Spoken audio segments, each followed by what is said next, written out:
ভারতীয় defence sector একটা উল্লেখযোগ্য গ্রোথ অর্জন করছে, যার মূল লক্ষ্য হচ্ছে ইন্ডিয়ান ডিফেন্স প্রোডাক্টের উৎপাদন বৃদ্ধি করা এবং এই সব ডিফেন্স প্রোডাক্ট এক্সপোর্টের পরিমাণও বৃদ্ধি করা। আমাদের ইন্ডিয়ান গভর্নমেন্ট আত্মনির্ভর ভারত পরিকল্পনাকে অগ্রাধিকার দিচ্ছে এবং এই ডিফেন্স সেক্টরে বিনিয়োগের পরিমাণ অনেক বেশি বাড়িয়েছে। এর সাথে আমরা যদি দেখি ভারতের 2023-24 ডিফেন্স এক্সপোর্ট 32.5% বৃদ্ধি পেয়েছে। ভারত লাইট কম্বোড হেলিকপ্টার এবং অ্যাডভান্সড আর্টিলারি গান সিস্টেম সহ উচ্চ প্রযুক্তির সরঞ্জাম সংগ্রহ করে তার সশস্ত্র বাহিনীকে সক্রিয়ভাবে আধুনিকরণ করেছে। এই ডিফেন্স সেক্টর আগামী দিনে কিন্তু একটা ভালো ডেভেলপ করতে চলেছে। তার জন্য বহু কোম্পানি, সেটা প্রাইভেট কোম্পানি এবং গভর্নমেন্ট আন্ডারটেকিং কোম্পানি, তারা কিন্তু এই সেক্টরকে ডেভেলপ করার জন্য তারা সক্রিয়ভাবে কাজ করছে।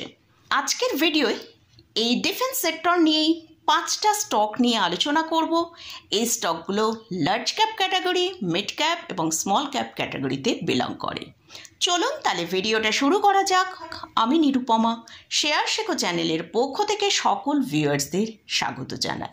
চ্যানেলে যদি ফার্স্ট টাইম ভিজিট করে থাকেন অবশ্যই চ্যানেলটা সাবস্ক্রাইব করে নেবেন আর পাশে থাকা বেল আইকনটা প্রেস করে রাখবেন।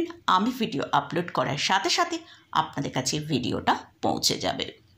তো এই ডিফেন্স সেক্টর যেভাবে ডেভেলপ করছে, আগামী দিনে লং টার্মে কিন্তু এই সেক্টরের গ্রোথ আরও বেশি হতে চলেছে। তো এই ডিফেন্স সেক্টরের ভালো গ্রোথ আসার ফলে লং টার্মে কিন্তু এই সেক্টরের যেসব স্টকগুলো আছে সেগুলো একটা ভালো রিটার্ন প্রোভাইড করতে পারে। প্রথমেই বলে রাখি, এই সব যে স্টকগুলো নিয়ে আলোচনা করছি, এই স্টকগুলোয় কোনো রকম কোনো বাই রেকমেন্ডেশন নেই। এই স্টকগুলো বেস্ট পারফরমেন্স প্রিভিয়াস ইয়ারগুলোতে দেখিয়েছে এবং আগামী দিনেও এই স্টকগুলো আরও বেটার পারফরমেন্স করবে বলে বিভিন্ন অ্যানালিস্টরা মনে করছে। তারই পরিপ্রেক্ষিতে এইসব স্টকগুলো নিয়ে আলোচনা করছি। ফার্স্ট যে স্টকটা নিয়ে আলোচনা করছি সেটা হচ্ছে হিন্দুস্তান অ্যারোনটিক লিমিটেড। এটা হলো একটা largest aerospace defence sector company. এই কোম্পানি এয়ারক্রাফট এবং হেলিকপ্টার ম্যানুফ্যাকচারিং এবং রিপেয়ারিং করে। এই কোম্পানি অক্টোবর 2024 মহারত্ন স্ট্যাটাসে অন্তর্ভুক্ত হয়েছে। এই কোম্পানির মার্চ 2024 অর্ডার বুক ছিল 941.27 বিলিয়ন রুপিস এবং FY25 অর্ডার বুক আছে 1893 বিলিয়ন রুপিস। এই কোম্পানির সবচেয়ে লার্জেস্ট অর্ডার রয়েছে এর যেসব পেয়ার কোম্পানিগুলো আছে তার থেকে। এই কোম্পানির নতুন যে উৎপাদন চুক্তি হয়েছে তার টোটাল পরিমাণ হচ্ছে 1023 বিলিয়ন রুপিস।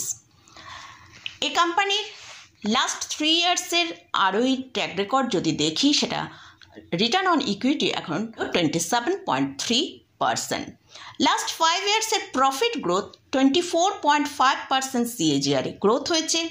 এটা অলমোস্ট একটা ডেট ফ্রি কোম্পানি। এছাড়াও এই কোম্পানি হেলদি ডিভিডেন্ড প্রোভাইড করে। এই স্টকের কারেন্ট প্রাইস চলছে 4,982 টাকা। সেকেন্ড যে স্টকটা নিয়ে আলোচনা করছি সেটা হচ্ছে ভারত ইলেকট্রনিক্স। তার কারেন্ট প্রাইস চলছে 391 টাকা। এই কোম্পানি ডিফেন্স সেক্টরের electronics equipment and system manufacturing এবং সাপ্লাই করে। এই কোম্পানির 1 এপ্রিল 2025 অর্ডার বুকের পরিমাণ 71,650 crore পৌঁছেছে। এটা একটা নবরত্ন পাবলিক সেক্টর কোম্পানিতে বিলং করে। এই কোম্পানি নতুন ডিফেন্স অর্ডার আছে 537 crore, যেটা FY26 ফার্স্ট কোয়ার্টারকে একটা সিগনিফিক্যান্ট বুস্ট দিতে পারে। এটা অলমোস্ট একটা ডেট ফ্রি কোম্পানি। লাস্ট 3 ইয়ার্সের রিটার্ন অন ইকুইটি 26.5%। লাস্ট 5 ইয়ার্সের প্রফিট গ্রোথ 23.9% CAGR। নেক্সট যে স্টকটা নিয়ে আলোচনা করছি সেটা হচ্ছে ভারত ডায়নামিক। স্টকের কারেন্ট প্রাইস চলছে 1932 টাকা।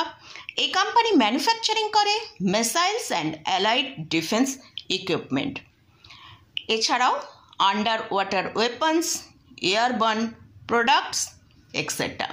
এই কোম্পানির 1 এপ্রিল 2025 অর্ডার বুক আছে 22,700 crore। এটা অলমোস্ট একটা ডে ফ্রি কোম্পানি। নেক্সট যে স্টকটা নিয়ে আলোচনা করছি, এই স্টকটা স্মল ক্যাপ ক্যাটাগরিতে বিলং করে।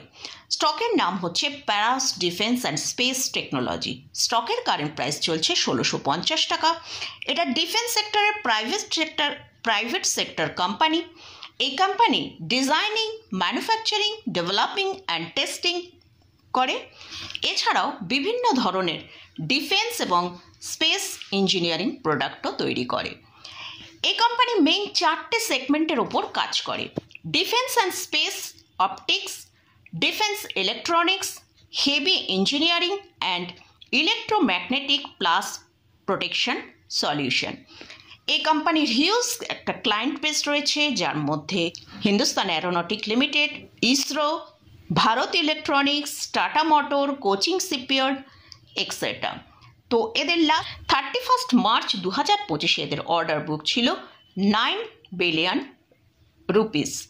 তো কোম্পানির ম্যানেজমেন্ট আশা করছে যে 2026 এদের অর্ডার বুক 10 বিলিয়ন রুপিসে পৌঁছে যাবে।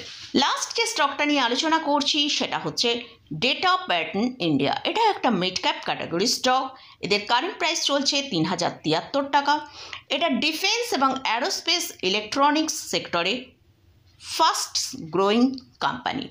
এই company space, air, land, sea অর্থাৎ অল সেগমেন্টের উপরেই এই কোম্পানি কাজ করে। এই company light utility helicopter, BrahMos missiles এবং এলএসি তেজাস তৈরি করে। এই কোম্পানির 31 মার্চ 2025 অর্ডার বুক ছিল 7.3 বিলিয়ন রুপিস। তো মোটামুটি এখানে এইসব স্টকগুলো নিয়ে আলোচনা করলাম। অলরেডি আমরা কিন্তু ডিফেন্স সেক্টরের মধ্যে অপারেশন সিন্দুরের পর একটা ভালো র্যালি দেখেছি এবং এসব স্টকের মধ্যেও কিন্তু একটা খুব ভালো র্যালি এসেছে। তো এসব স্টকে যদি কোথাও কোনো পজিশন নিতে চান, অবশ্যই ডিক্লাইনের জন্য ওয়েট করতে হবে, তবেই কিন্তু এইসব স্টকে পজিশন নেওয়া যেতে পারে।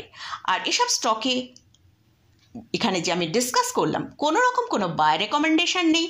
যদি কোনো স্টকে বা এই ইন্ডেক্সের কোথাও কোনো পজিশন নিতে চান, তার আগে ভালো করে চার্ট এবং ফান্ডামেন্টাল অ্যানালিসিস করে নিয়ে তারপরই পজিশন নেবেন। তো মোটামুটি আজকের মতন ভিডিওটা এখানেই শেষ করছি। ভিডিওটা যদি ভালো লাগে অবশ্যই লাইক করবেন, শেয়ার করবেন, সাবস্ক্রাইব করবেন। ধন্যবাদ।